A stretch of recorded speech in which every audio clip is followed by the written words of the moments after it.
Hello everyone, welcome to the second session. Okay, so इसका first part upload हो चुका है। उसमें हमने 10 क्वेश्चंस कवर कर रहे थे। इसमें हम आगे के क्वेश्चंस कवर करने वाले हैं। ठीक है, सो लास्ट टाइम जो हमने क्वेश्चंस कवर करे थे उसमें हमने कुछ ग्रामर रूल्स भी देखे थे। ठीक है, कुछ इडियम एंड फ्रेजेस भी देखे थे। ओके, एंड आगे भी हमने, और ऑल्सो हमने लास्ट टाइम वोकैब भी कवर करी थी बहुत सारी। उसी तरीके से हम इस वीडियो में भी वोकैब कवर करने वाले हैं, कुछ ग्रामर रूल्स। ठीक है, सो शुरू करते हैं। यहाँ पे आप देख सकते हैं हमारा ये क्वेश्चन नंबर 11 है। 10 तक हमारा कंप्लीट हो चुका था। सो यहाँ पे फर्स्ट पार्ट जो कह रहा है वो कह रहा है कि no sooner did the thief see the policeman when he ran away।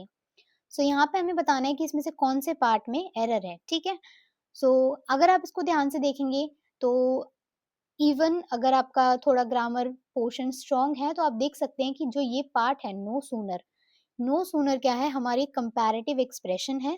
ठीक है, कंपैरेटिव एक्सप्रेशन मतलब जब हम दो चीजों में, यानी कि आधा सेंटेंस आपका यहाँ पर दो चीजें जो हो रही हैं उन दो चीजों में जब हम कंपेयर करते हैं, ठीक है, तो उस टाइम पे हम नो सूनर यूज करते हैं। तो अब जब हमने ये यूज करा है तो इसका एक रूल होता है कि जब आप नो सूनर यूज कर रहे हैं तो उसको आपको फॉलो करना होता है। किससे? देन से। देन का मतलब क्या होता है? देन का मतलब क्या होता है? ये वाला देन हमें यूज करना है, इसका मतलब होता है कंपेयर करना। ठीक है, जब हम क्लासेस में थे, स्कूल के टाइम पर जब हम छोटी क्लासेस में थे तो हम इंग्लिश में पढ़ते थे कि हम ऐसे बोलते थे ना कि he is taller than me, और he is younger than me. तो वो देन कौन सा होता था? वो ये वाला देन होता था।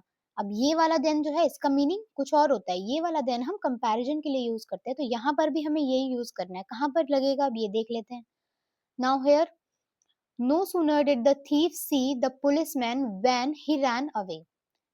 तो यहाँ पे कहाँ लगेगा? व्हेन की जगह लगेगा, यानी कि सबसे पहले पार्ट में क्या हो रहा है? चोर ने पुलिस को देखा है, थीफ ने क्या करा है? पुलिसमैन को देखा है, और दूसरे पार्ट में वो उसे देख के भागा है। तो यहाँ पे कंपैरिजन हो रहा है कि पहले उसने उसको देखा और फिर जल्दी ही वो क्या किया? भाग गया। तो यहाँ पर व्हेन की जगह हम क्या लगाएंगे?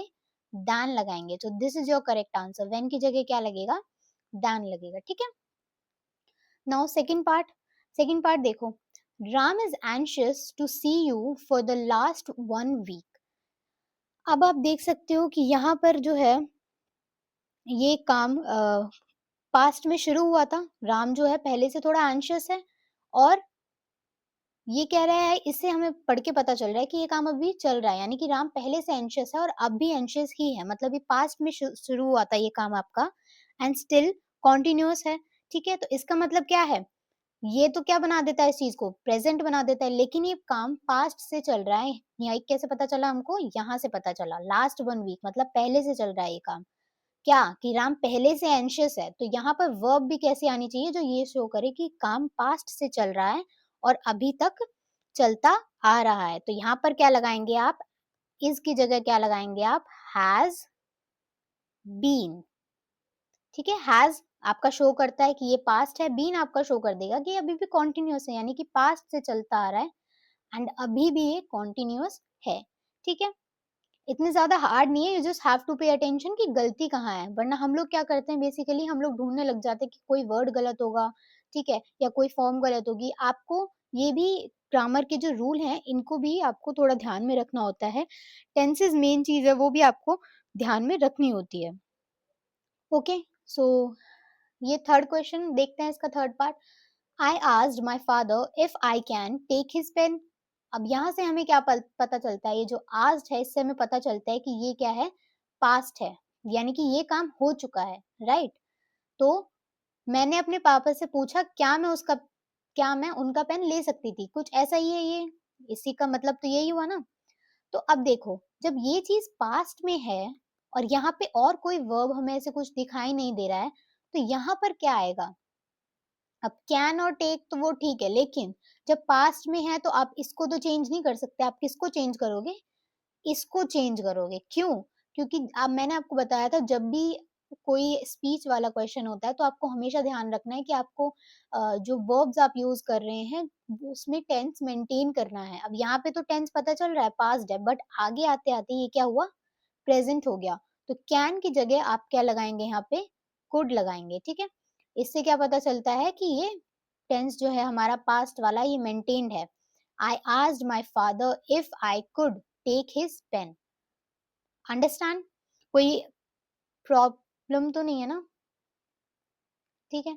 सो फोर्थ वाला देखते हैं। The teacher along with the students have reached the auditorium. No error. अब नो एरर देख के कुछ कभी-कभी ये भी हमें लग जाता है कि भाई हो सकता है अगर ऑप्शन में दिया हुआ है तो कोई एरर ना हो, बट ऐसा नहीं है। पहले एक बार देख लेते हैं। अब देखो यहाँ पर मैंने लास्ट सेशन में आपको बताया था कि जब भी सब्जेक्ट 1 एंड सब्जेक्ट 2 हो, ठीक है? जब भी सब्जेक्ट 1 हो, सब्जेक्ट 2 हो तो आपको हमेशा प्रायोरिटी किसको देनी है? सब्जेक्ट 1 को देनी है। बताया था ना? अगर नहीं भी बताया था या फिर अगर आपको नहीं याद है, आपको नहीं पता है तो अब मैं बता रही हूँ। जो सब्जेक्ट हमें जब 2 होते हैं ना हमारे पास, जैसे कि यहाँ पे द टीचर एक सब्जेक्ट है, यहाँ पे एक सब्जेक्ट ये है, तो हम हमेशा सब्जेक्ट नंबर 1 को प्रायोरिटी देते हैं। हमारी जो वर्ब है वो किसके अकॉर्डिंग रहती है? सब्जेक्ट नंबर 1 के अकॉर्डिंग रहती है। तो यहाँ पे क्या कह रहा है? The teacher along with the students have reached the auditorium. तो यहाँ पे क्या हमने क्या बोला? द टीचर क्या है? सिंगुलर है। ये जो है हमारा, ये क्या है? सिंगुलर है, राइट? तो अब वर्ब कैसे आनी चाहिए? वर्ब भी सिंगुलर आनी चाहिए, बट यहाँ पे वर्ब कैसी है? प्लूरल है। तो इसको हम चेंज कर देंगे हैज में। ठीक है? किस में चेंज कर देंगे हम इसको? हैज में चेंज कर देंगे। फिर ये क्या होगा? सिंगुलर हो जाएगा और ये आंसर आपका ठीक हो जाएगा। Okay? So always and always remember, whenever you see two subjects in one sentence, then you always have to prioritize the subject number 1. ठीक है? कहीं पे अब देखो, आप ऐसा होता है ना इन वाले क्वेश्चंस में, आपका जो सेकंड सब्जेक्ट है उसके अकॉर्डिंग आपको वर्ब दी हुई होती है। जहाँ पे स्टूडेंट्स है तो हैव ही आना चाहिए, बिकॉज प्लूरल प्लूरल। ठीक है? बट हमें फर्स्ट वाले सब्जेक्ट को ध्यान देना है। क्यों? क्योंकि ये एक रूल है आपका कि आप हमेशा सब्जेक्ट नंबर 1 को ही प्रायोरिटी देते हैं, चाहे आप कंपैरिजन कर रहे हो, चाहे एंड लगा रहे हो, कुछ भी है। अगर 2 सब्जेक्ट हैं आपके पास तो आपको सब्जेक्ट नंबर 1 को ही प्रायोरिटी देनी है। ठीक है? नाउ 5 पार्ट देखते हैं। Neither of the two books are available in the library. अब देखो ये वाला जो है, इसमें भी आपके पास क्या है? 2 सब्जेक्ट है। मतलब बेसिकली यहाँ पे आ, हमें इजीली शो हो रहा है कि भाई यहाँ पे 2 चीजों की बात कर रही है। यहाँ तो सब्जेक्ट तो एक ही है, बट ये वाला है और ये वाला है, लेकिन यहाँ पे 2 चीजों की बात कर रही है। एक तो ये चीज शो करती है कि ये चीज क्या है? प्लूरल है, यानी कि बुक्स क्या है? प्लूरल है, क्योंकि 2 है। यहाँ से भी हमें पता चल जाता है कि भाई प्लूरल है। तो अब इन्होंने क्या किया हुआ है? इसके अकॉर्डिंग, 2 बुक्स के अकॉर्डिंग यहाँ पे वर्ब डाला हुआ है आर, जो कि क्या है? गलत है। क्यों? क्योंकि नीदर यहाँ पे क्या है? नीदर अपने आप में एक सिंगुलर है। नीदर क्या है? सिंगुलर है। तो किसके वर्ब किसके अकॉर्डिंग आनी चाहिए? आपकी सब्जेक्ट नंबर 1 के अकॉर्डिंग आनी चाहिए, सब्जेक्ट नंबर 2 के according? According to the rule जो मैंने अभी बताया था, सब्जेक्ट नंबर 1 के अकॉर्डिंग आनी चाहिए। तो सब्जेक्ट नंबर 1 के अकॉर्डिंग आपकी जो ये वर्ब है, ये आर से इज में चेंज हो जाएगी। क्यों? क्योंकि singular verb for singular subject. ठीक है? अब यहाँ पर देखो, यहाँ पर भी यही चीज बताइए, the committee have submitted it's final report. अब यहाँ पे कमिटी क्या है? सिंगुलर है या प्लूरल है? एक बार इसको थोड़ा सोचिए। और यहाँ पे वर्ब हमें दी हुई है हैव। टेंस बाकी सारा ठीक है, बस इसमें गड़बड़ है। इसमें क्यों गड़बड़ है? कमिटी आपका सिंगुलर है, ठीक है? कमिटी आपका प्लूरल नहीं है। नो मैटर उसमें कितने पीपल हैं या वो एक ग्रुप ऑफ पीपल की बात हो रही है, लेकिन committee itself is singular. Committee क्या है? खुद में सिंगुलर है। तो वर्ब भी आपका क्या आना चाहिए? सिंगुलर आना चाहिए। तो इसको अब क्या करेंगे? हैज कर देंगे। ठीक है? अब यहाँ पे ये सारे बाय द वे पीवाईक्यूज ही हैं आपके। ठीक है? तो अब आप देख सकते हो कि ये पीवाईक्यू में ही आपको 3-4 क्वेश्चन में लगातार ये सेम कॉन्सेप्ट देखने को मिला है, तो ये इम्पोर्टेंट है। तो इसको याद रखना अब आप। पैटर्न्स को पीवाईक्यूज़ जब हम सॉल्व करते हैं, तो आपको पैटर्न्स को ना समझना चाहिए, ठीक है? ताकि आपको हेल्प मिले। पीवाईक्यूज़ हम इसलिए सॉल्व नहीं करते कि हमने वो क्वेश्चन पेपर सॉल्व कर लिया है, तो अब हमारा जो आएगा वो भी सॉल्व हो जाएगा। हम उसको एनालाइज़ करते हैं, उसमें क्वेश्चन के टाइप्स देखते हैं, क्या चीज़ ज़्यादा रिपीट हो रही है वो देखते हैं, ठीक है? ताकि हम उस चीज़ को अपना स्ट्रॉन्ग कर सकें, अगर वो आया तो फिर हम उसको ईज़िली टैकल कर पाएँगे, ठीक है? नाउ सी 7th क्वेश्चन में क्या कह रहा है? She is one of the best dancer in the troupe admired by everyone. अब देखो यहाँ पर भी यही चीज़ बोली है, she is one of the best dancer. अब ये क्या है? वन ऑफ द में गड़बड़ है, या कह सकते हैं इसकी वजह से गड़बड़ है। अब वन ऑफ द क्या है आपका? इसको प्लूरल चाहिए। इसको क्या चाहिए? प्लूरल चाहिए, ठीक है? प्लूरल क्या होगा आपका? ये प्लूरल होगा। क्यों होगा? अब वन ऑफ द बेस्ट का मतलब क्या होता है? एक तो होता है आपका बेस्ट। बेस्ट मतलब कि भाई एक ही है और वो बेस्ट है। अभी कह रहा है वन ऑफ द बेस्ट, यानी कि यहाँ पर जो है बेस्ट जो है बहुत सारे हैं। इन्फिनिटी का साइन मैंने वैसे ही लगाया, बट लेट्स जस्ट से कि इसको कह देते हैं कि बहुत सारे बेस्ट हैं जिसमें से एक ये है। तो इसका मतलब क्या है? बहुत सारे लोगों में से एक ये है, तो बहुत सारे लोग क्या होंगे? प्लूरल में काउंट होंगे। तो यहाँ पर क्या आएगा? आपका डांसर्स आना चाहिए। तो आपका करेक्ट आंसर क्या होगा? डांसर्स होगा। जिससे ये पता चलता है कि बहुत सारे डांसर्स में से बेस्ट एक ये भी है। ठीक है? नाउ नेक्स्ट, अब देखो ये क्वेश्चन क्या कह रहा है? You dash be mad if you think I am going to lend you more money. यही कह रहा है ना, यानी कि अब हमें बताना है कि यहाँ पे डैश की जगह क्या आएगा। तो ये इसका मतलब निकल के आ रहा है कि भाई तुम पागल ही होंगे अगर तुम्हें ऐसा लगता है कि मैं तुम्हें और ज्यादा पैसे उधार देने वाला हूँ। लिटरल मीनिंग तो यही निकल के आता है इसका, ठीक है? अब देखो इसमें क्या शिफ्ट, इसमें हम क्या लगा सकते हैं वो एक बार देख लेते हैं ऑप्शंस में से, ठीक है? अब देखो जो शुड है आपका, उसका मतलब होता है एडवाइस। बेसिकली क्या होता है? शुड हम कब यूज करते हैं? जब हम कभी एडवाइस देते हैं या प्रोबेबिलिटी बताते हैं, ठीक है, या ऑब्लिगेशन को एक्सप्रेस करते हैं, उस टाइम पे हम शुड यूज करते हैं। मोस्टली हम एडवाइस के टाइम पे यूज करते हैं, ठीक है? अब माइट का देख लो, माइट कब यूज होता है भाई? माइट का मतलब क्या होता है? माइट का मतलब होता है कि आप यू नो ये चीज कहना चाहते हो कि कुछ वो चीज पॉसिबल है। मतलब जब ये शो करते हो ना, जब आपकी कुछ चीज पॉसिबल है, जैसे कि अब कोई अगर आपसे पूछता है कि भाई ये पर्टिकुलर पर्सन कहाँ पे है, तो आप क्या कह सकते हो? He might be in the garden, he might be upstairs, right? तो इसका मतलब क्या है कि आप एडवाइस नहीं दे रहे हो, आप पॉसिबिलिटी दिखा रहे हो कि वो ऐसा, या फिर कह सकते हैं कि वो यहाँ पे है या हो सकता है, ठीक है? जब हो सकता है वाली बात आ जाती है, जब पॉसिबिलिटी वाली बात आ जाती है ना, कौन सी? पॉसिबिलिटी वाली जब बात आ जाती है, तो उस टाइम पे आप माइट यूज करते हैं। अब मस्ट क्या है? मस्ट तो आपको पता है, एक ये एक स्ट्रॉन्ग सा वर्ड है, मतलब है ही है। आपको आपके पास ना चॉइस है, ना आपका कोई एडवाइस दे रहा है, ना ही कोई पॉसिबिलिटी है तो है, ठीक है? ये नेसेसरी जब कोई चीज होती है, जब आप उसको यूज करते हो, जब आप किसी चीज को बताते हो कि भाई ये चीज नेसेसरी है, कोई चॉइस या कोई ऑप्शन नहीं है तुम्हारे पास उसमें। जैसे कि अब आप किसी को कहना चाहते हो कि भाई आज तुम्हें स्कूल जाना ही है, क्योंकि आज तुम्हारी फाइल सबमिट होनी है। लेट्स से हमें यही कहना है, तो you must go to school today. तो इसमें कोई ऐसा नहीं है कि वो छुट्टी कर लेगा अगले दिन, नहीं, ड्यू डेट है भाई, उसको जाना ही पड़ेगा। नो चॉइस इज देयर, सो यहाँ पे हम मस्ट यूज करेंगे, ठीक है? अब लास्ट वाला ऑप्शन है हमारा ऑट टू। ऑट टू का मतलब क्या होता है?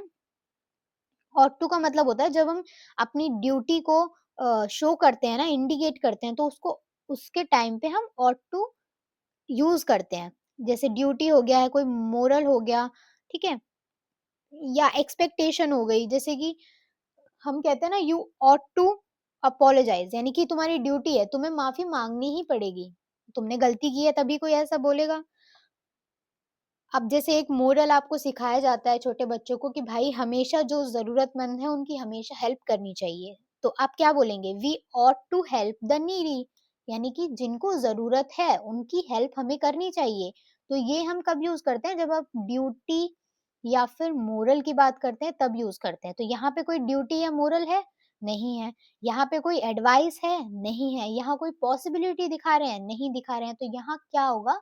यहाँ पर बेटा आपका मस्ट आएगा। क्यों आएगा? यू मस्ट बी मैड, मतलब वो क्या कह रहा है? वो कंफर्म कर रहा है ये चीज़, बेसिकली वो स्टेट कर रहा है नेसेसरली कि तुम पागल ही हो अगर तुम्हें ऐसा लगता है कि मैं तुम्हें और उधार देने वाला हूँ। अब वो ऐसी चीज़ क्यों बोलेगा? हो सकता है भाई उस इंसान ने इतनी बार उधार लिया हो, रिटर्न ना करा हो, ठीक है? इसी टाइम पे हम बोलते हैं, वरना यूजुअली तो नहीं करते हैं ऐसा कुछ। क्यों? क्योंकि हमें सिखाया जाता है जो कोई ज़रूरतमंद है उसकी हेल्प करो। But there must be some problem, that's why तब इस सेंटेंस में मस्ट को एक फिलअप्स में छोड़ा हुआ है आपका, ठीक है? जो कि यहाँ पे बिल्कुल फिट हो रहा है। नाउ क्वेश्चन नंबर 13 जो है, choose the correct meaning of the idioms. अब आइडियम्स का करेक्ट मीनिंग आपको बताना है, ठीक है? अब देखो, जो आपका ये क्वेश्चन है, इसमें आपको क्या बोला है? To take away once breath. इसका मतलब क्या होता है? जब भी हमें कोई क्वेश्चन दिया जाता है तो there are very less chances कि उसका मीनिंग कोई नेगेटिव में हो। एंड ये मैंने शायद आपको लास्ट क्लास में भी बताया था कि इडियम्स का जो लिटिल मीनिंग होता है वो उनका रियल मीनिंग नहीं होता है, उनका हिडन मीनिंग होता है, राइट? सो यहाँ पे इसका मतलब क्या है? To take away once breath.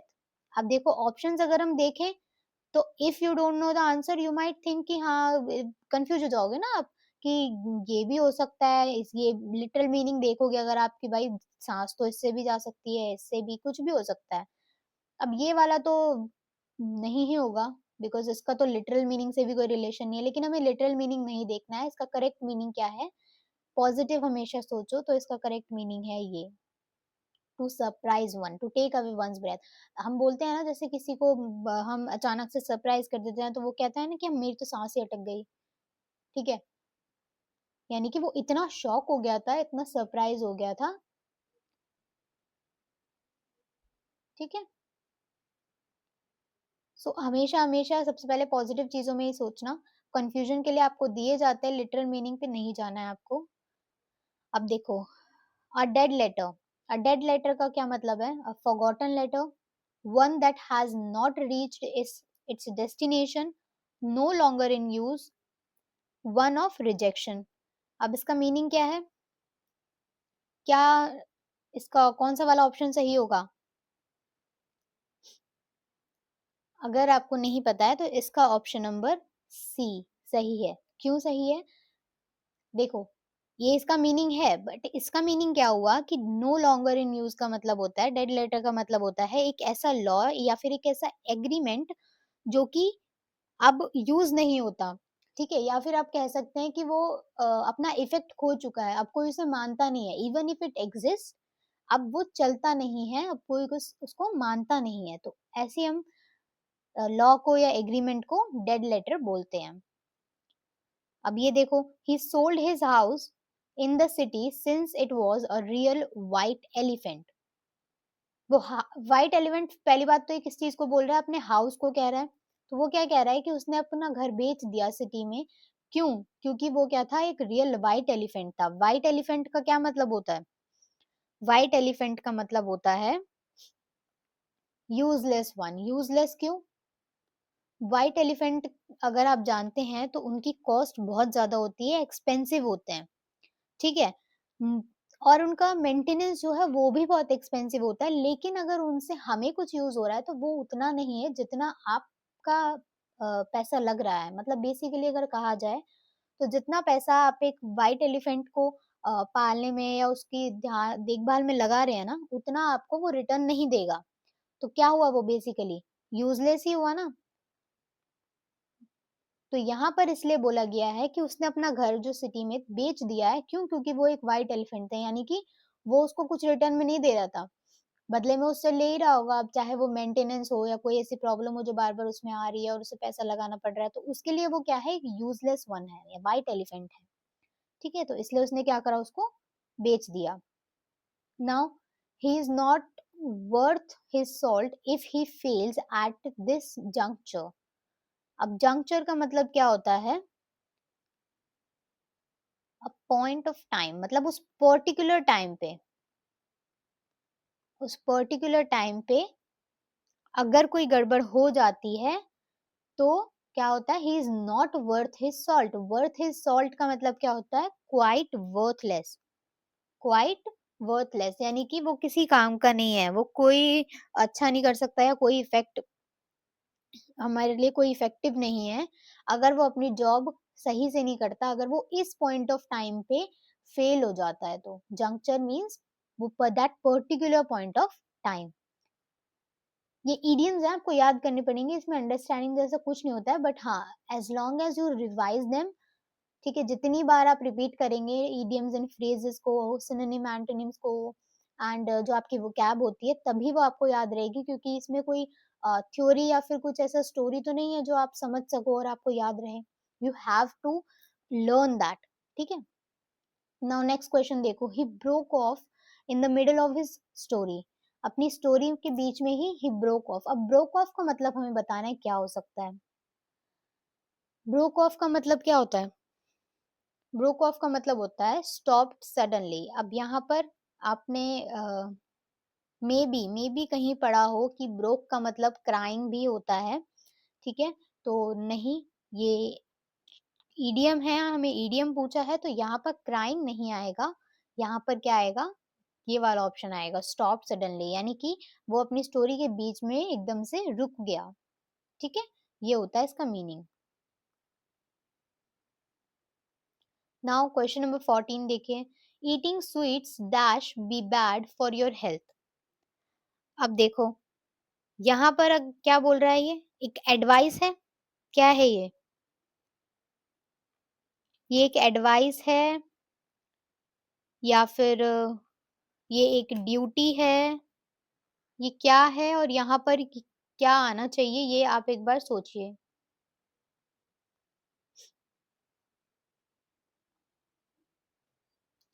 देखो, यहाँ पर एक तो मैंने अभी बताया आपको कि शुड बी जो है पॉसिबिलिटी दिखाता है।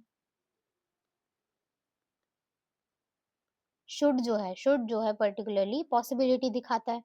ऑट का मतलब ड्यूटी, ठीक है? माइट का मतलब ये भी एक तरह से आपका क्या है, पॉसिबिलिटी दिखाता है। मतलब बेसिकली जो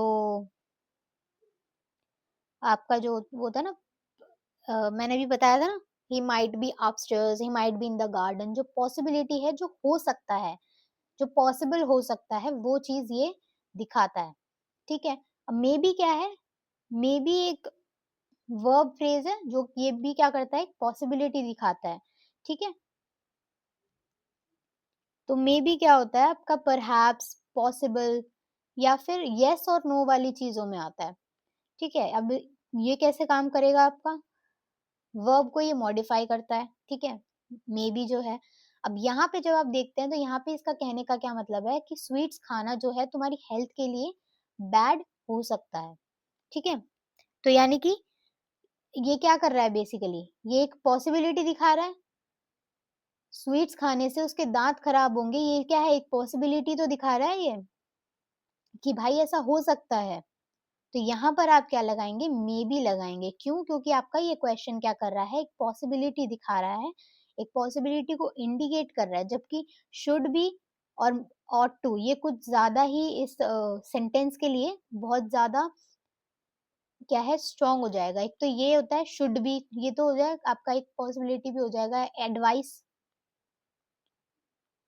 ठीक है? ought to ड्यूटी जो कि यहाँ पे कहीं पे भी नहीं है, might be पॉसिबल हो सकता है, लेकिन might भी यहाँ पे नहीं आएगा, ठीक है। माइट भी देखो पॉसिबिलिटी के लिए ही यूज होता है, लेकिन आपका कॉमन जो फ्रेज है जो आप डेली लाइफ में यूज करते हो दैट इज मे बी, तो यहाँ पर आपका करेक्ट आंसर होगा मे बी।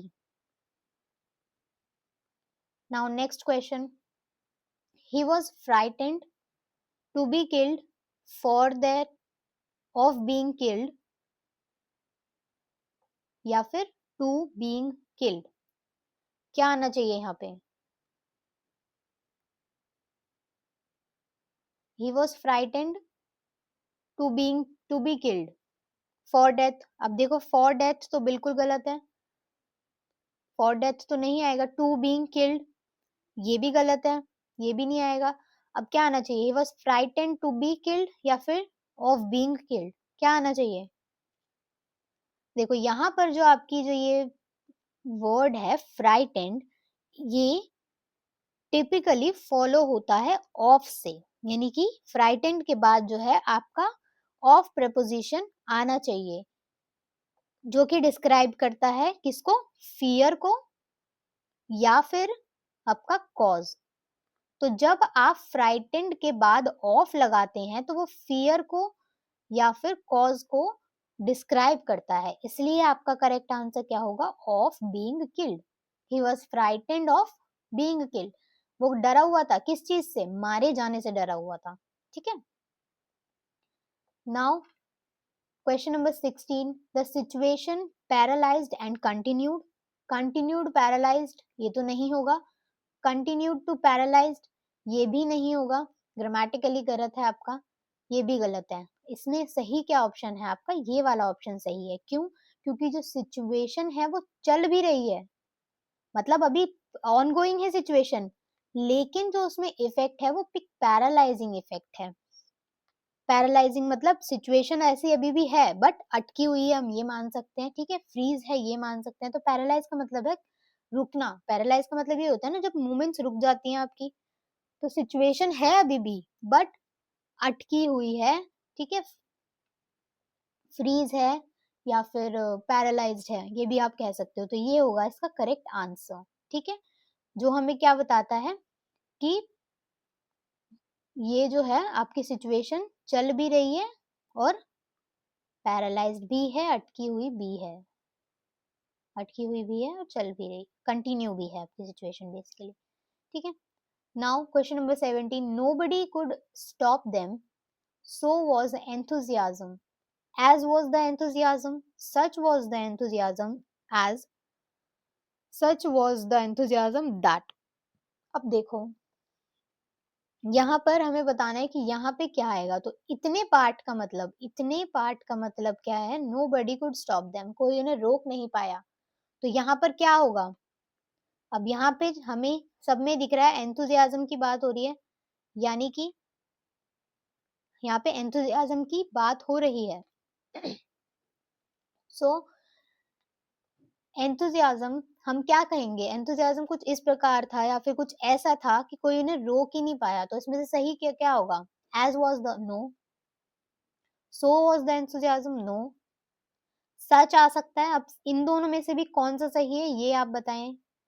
देखो such was the enthusiasm as nobody could stop them, as आएगा नहीं, ये गलत है। That nobody could stop them, यानी कि एंथुजियाज्म ऐसा था कि उन्हें कोई रोक नहीं पाया, ये इसका मीनिंग बनता है। सच और दैट जो है आपका वो यहाँ पर यूज हो रहा है ये एक्सप्रेस करने के लिए कि यहाँ पे कॉज क्या है। ये बेसिकली कॉज ही तो है कि इसकी वजह से ये हो गया, तो ये कॉज ही तो है कि कोई उन्हें रोक नहीं पाया, किसकी वजह से? एंथुजियाज्म की वजह से, ठीक है। तो सच और दैट जो है आपका यहाँ पर कॉज दिखा रहा है, ठीक है, किसका? जो कि किस वजह से हुआ है? एंथुजियाज्म की वजह से हुआ है। नाउ नेक्स्ट, अब देखो question number 18, every Shakespearean hero has an internal dash in his character. अब इसको हम दो तरीके से देख सकते हैं। कैसे? पहला, तो यहाँ पर सारे पॉइंट्स नेगेटिव कह रहे हैं, लेकिन यहाँ पे क्या हो रही है, एक पर्सन की बात हो रही है, एक कैरेक्टर की बात हो रही है, तो हम कौन सा यूज करेंगे? जब भी किसी पर्सन के कैरेक्टर में कोई प्रॉब्लम होती है तो हम क्या कहते हैं कि वीकनेस है, डिफेक्ट है उसमें। डिफेक्ट तो किसमें होता है? पीसेस में, आइटम्स में। फॉल्ट मतलब गलती, वीकनेस मतलब कमजोरी। तो जब कोई चीज किसी कैरेक्टर में, किसी पर्सन के कैरेक्टर में जब कोई इशू होता है, जब कोई प्रॉब्लम होती है, तो हम क्या कहते हैं कि ये उसका फ्लॉ है। या फिर नहीं होता तो हम कहते हैं ना कि भाई ये तो फ्लॉलेस है, इसमें कोई गड़बड़ी नहीं है। तो यहाँ पर वो कह रहा है कि every Shakespearean hero has an internal flaw in his character. तो पहला तो ये हो गया कि हमने अकॉर्डिंग टू पर्सन ये किस चीज की बात हो रही है, हमने इसमें से करेक्ट ऑप्शन चुन लिया इन चारों में से। ठीक है, अब इसके अलावा क्या हो सकता है? शेक्सपियरियन जो है, शेक्सपियर वो क्या करते हैं, जो ये पोएट है, वो जो भी पोएम्स लिखते हैं या जो भी राइटिंग्स इनकी है, उनका जो होता है ना, एक मेन जो कॉन्सेप्ट होता है, स्पेसिफिक जो कॉन्सेप्ट होता है उनका, एक कहते हैं ना थीम होती है किसी पोएम की, तो वो उनका जो कॉन्सेप्ट होता है वो मोस्टली आपका एक ट्रैजिक फ्लो के अराउंड घूमता रहता है। ठीक है, तो इसीलिए हम ये भी देख सकते हैं कि भाई शेक्सपियर जो है वो उनके वर्क्स में हमें flaw as a main theme देखने को मिलती है। तो इसलिए भी हमारा फ्लॉ जो है करेक्ट होगा। और दूसरा मैंने बता दिया आपको, जब आप किसी पर्सन की बात कर रहे हो तो आप ये वाला वर्ड ही यूज करेंगे। जब उसके कैरेक्टर में हमें कोई प्रॉब्लम दिखती है तो हम फ्लॉ ही बोलते हैं, फॉल्ट तो नहीं बोलते ना कि इसमें फॉल्ट है, ऐसा तो नहीं होता। डिफेक्ट भी नहीं बोलते। ह्यूमन बीइंग को आप कभी ऐसे बोल सकते हो कि ये तो डिफेक्ट है इसके अंदर? वीकनेस का मतलब कमजोरी होता है। तो क्या होगा करेक्ट ऑप्शन? फ्लॉ। ठीक है,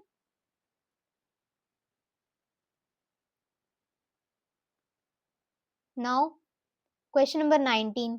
ही is a careful person, he never takes sides but remains what? वो क्या है? केयरफुल पर्सन है, वो कभी साइड्स नहीं लेता और क्या रहता है? Prejudice, partial, neutral, biased. क्या होगा? प्रिजुडाइज का मतलब होता है एक ऐसी फीलिंग जिसकी वजह से आप ना तो किसी को पसंद करते हो, ना तो किसी पे ट्रस्ट करते हो। मतलब वो इंसान आपको बेसिकली पसंद नहीं आता, ना ही आप किसी पे ट्रस्ट कर सकते हो। तो वो होता है प्रेजुडिस। ये बेसिकली किसी एक पर्टिकुलर रीजन से होता है। आइदर वो जेंडर है उस पर्सन का, ठीक है, या फिर उस पर्सन का रिलीजन है। जब आप किसी ऐसे बेस पे किसी को ट्रस्ट नहीं कर सकते, किसी को आपको कोई पसंद नहीं आता, तो उसको हम क्या कहते हैं? प्रेजुडिस कहते हैं। ठीक है, पार्शियल का मतलब आपको पता है। पार्शियल का मतलब क्या होता है? आधा इधर और आधा इधर। ठीक है, जो कि यहाँ पे नहीं है, क्योंकि यहाँ पे पहले ही मना कर दिया है कि वो साइड्स नहीं लेता है। बायस्ड का मतलब भी होता है एक तरफ साइड लेना, आपका मतलब एक तरफ ज्यादा होना। तो यहाँ पे आपका करेक्ट आंसर क्या होगा? न्यूट्रल होगा, जिसका मतलब क्या है कि साइड ना लेना। ठीक है, तो neutral is the correct answer. Now question number 20। ये वन वर्ड सब्स्टिट्यूशन है। देखो, वन हु हैज वोड नॉट टू मैरी। अब जिसने शादी से ही मना कर दिया, क्या बोलते हैं ऐसे इंसान को? अब वो कैब के अकॉर्डिंग हमें बाकी ऑप्शंस भी कवर करने हैं। तो देखो, बैचलर कौन होता है? बैचलर वो होते हैं जिन्होंने अभी शादी नहीं की है। आपने देखा होगा, जो अनमैरिड लोग रहते हैं वर्क की वजह से, स्टडीज की वजह से, उनको हम बैचलर्स बोलते हैं। क्यों? क्योंकि वो अनमैरिड है, उन्होंने अभी शादी नहीं की है। ठीक है, कैलस कौन होता है? केयरलेस वो लोग होते हैं जो कि दूसरों की फीलिंग्स या सफरिंग के बारे में केयर नहीं करते, उनको हम केयरलेस बोलते हैं। ठीक है, स्पिंस्टर। स्पिंस्टर वो वुमेन होती है, एक ओल्डर वुमेन स्पेशली, जो कि जिसकी शादी कभी नहीं हुई है, उसको हम स्पिंस्टर कहते हैं। ठीक है, एक ओल्डर वुमेन स्पेसिफिकली जिसकी शादी नहीं हुई है अभी तक। सेलिबेट, सेलिबेट का मतलब क्या होता है? सेलिबेट का मतलब होता है एक अनमैरिड पर्सन, बेसिकली जिसने रिलीजन की वजह से अपने एक प्रण ले लिया है कि भाई उसे शादी नहीं ही करनी है, वो शादीशुदा इंसान की तरह नहीं रहेगा, वो बिना शादी करे रहेगा, यानी कि अनमैरिड ही रहेगा पूरी लाइफ, तो ऐसे इंसान को हम कहते हैं सेलिबेट। ठीक है? अब देखो, अ सेल्फ सेंटर्ड पर्सन, एक सेल्फ सेंटर्ड पर्सन क्या होगा इसमें? यहाँ पे दिया हुआ है क्लेवर, एरोगेंट। क्लेवर का मतलब आपको पता है चालाक होता है। एरोगेंट का मतलब होता है जो कि बाकियों से अपने आप को इम्पोर्टेंस देता है या अपने आप को ज्यादा इम्पोर्टेंट समझता है और बेटर समझता है बाकी लोगों से। ईगोइस्टिक, ईगोइस्ट का मतलब आपको पता होगा, ईगो जिस इंसान में होता है, ठीक है, उसको हम ईगोइस्ट बोलते हैं। नाउ प्रोफेन, प्रोफेन का मतलब क्या है? प्रोफेन का मतलब होता है जो रिस्पेक्ट होली चीज़ों का या फिर सैक्रेड चीज़ें जो होती हैं, यानी कि जिन चीज़ों को रिस्पेक्ट देनी चाहिए, जो आपका रिलीजन से जुड़ी हुई चीज़ें हैं, ठीक है? ऐसी चीज़ों को जो इंसान रिस्पेक्ट नहीं देता है, उसको हम प्रोफेन कहते हैं। तो यहाँ पे किस चीज़ की बात हो रही है? सेल्फ सेंटर्ड पर्सन की बात हो रही है, यानी कि जो खुद में ही अपने आप को बहुत ज़्यादा समझता है। तो ऐसे लोग को हम क्या कहते हैं? ईगो। हम कहते हैं ना कि भाई ये तो अपने आप को कुछ ज़्यादा ही समझता है, इसमें तो बहुत ज़्यादा ईगो है, तो that is this, egoist. Arrogant मतलब जो खुद को दूसरों से बेटर समझता है। पर ईगोइस्ट क्या होता है बेसिकली? वो अपने सामने ना किसी को कुछ समझता नहीं है। उसमें हर चीज़ में उसका आपको ऐसा आएगा कि भाई उसमें क्या है? ईगो है। हम डेली लाइफ में या फिर कहीं पे भी फ्रेंड्स में बहुत इस वर्ड को यूज़ करते हैं कि ईगोइस्ट क्या होता है? ईगोइस्ट क्या होता है? ठीक है?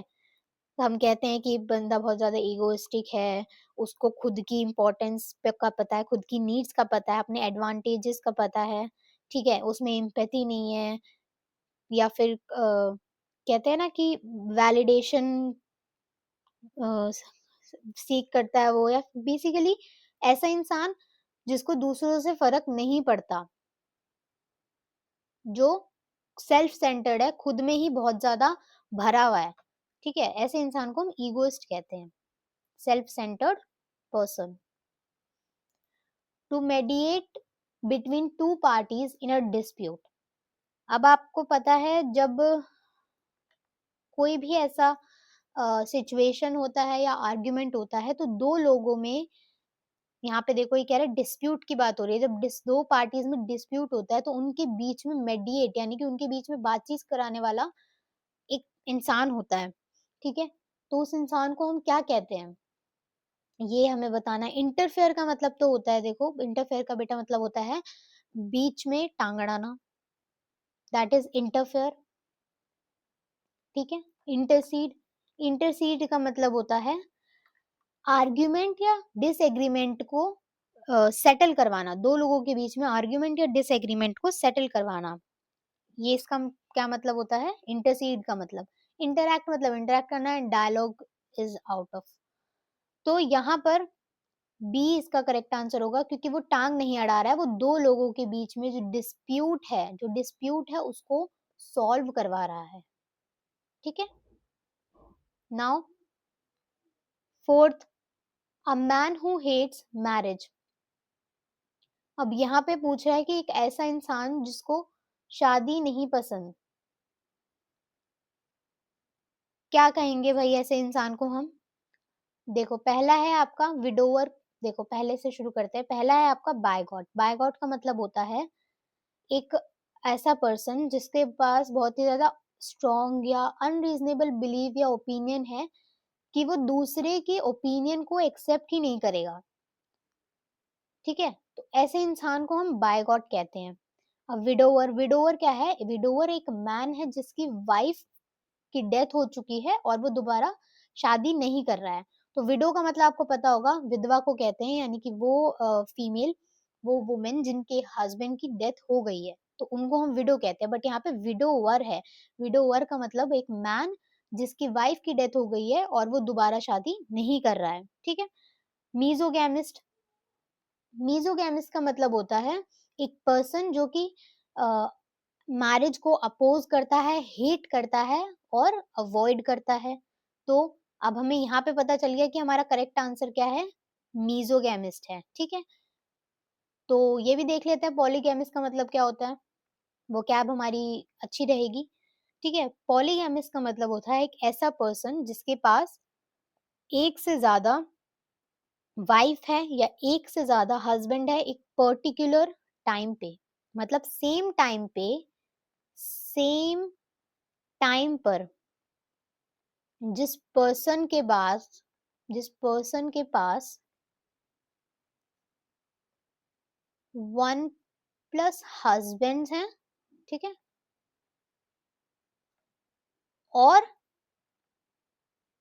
1 प्लस वाइफ्स हैं। यानी कि एक पर्टिकुलर टाइम पे, एक सेम टाइम पे जिस पर्सन के पास एक से ज़्यादा हस्बैंड या एक से ज़्यादा वाइफ है, उस पर्सन को हम पॉलीगैमिस्ट बोलते हैं, ठीक है? उस पर्सन को क्या बोलते हैं हम?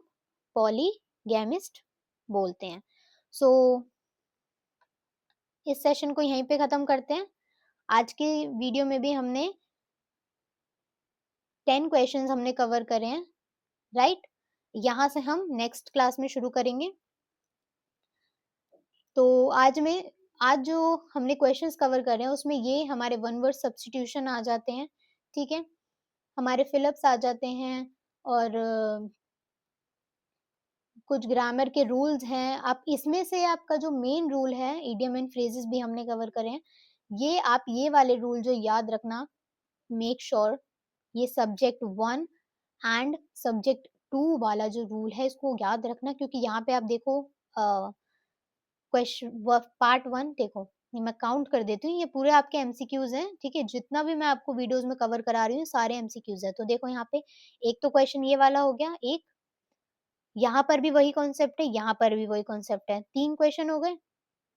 इधर भी वही कॉन्सेप्ट है, 4 क्वेश्चन, यानी कि पीवाईक्यू में एक ही पेपर में आपके ये चारों क्वेश्चन आए हैं, ठीक है? तो आपको ये पता चल रहा है कि वो सिंगल कॉन्सेप्ट कितना ज़्यादा आपके लिए इम्पोर्टेंट है। तो प्लीज़ इसको याद रखना, ठीक है?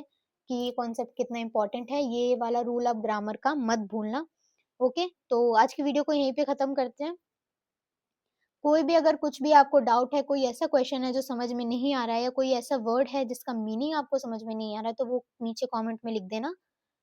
उसको हम नेक्स्ट क्लास में कवर कर लेंगे, ठीक है? एंड ये वीडियो आपको बहुत हेल्प करने वाला है एंड आई होप कि ये आपको हेल्प कर रहा होगा, क्योंकि ये आपके पीवाईक्यू बेस्ड क्वेश्चंस हैं, ठीक है? इसमें आपकी प्रैक्टिस होने वाली है बेसिकली, जितने भी आपके पीछे अभी तक होने वाले केवीएस के एग्ज़ाम्स हैं, उसमें जो क्वेश्चंस आए हैं, उसकी आपकी अच्छे से प्रैक्टिस हो जाएगी, आपको कहीं ढूँढना नहीं पड़ेगा, ठीक है? सो आई होप ये सेशन आपके लिए यूज़फुल रहा होगा और लास्ट सेशन भी आपने देखा होगा, अगर नहीं देखा है तो उसको प्लीज़ देख लेना एंड नेक्स्ट क्लास में हम कंटिन्यू करते हैं बाकी का, ओके? कोई भी अगर इश्यू है, कोई ऐसा पार्ट है जो आपको नहीं समझ में आया है, तो प्लीज़ बता देना, उसको हम नेक्स्ट क्लास में कवर कर लेंगे। Thank you everyone.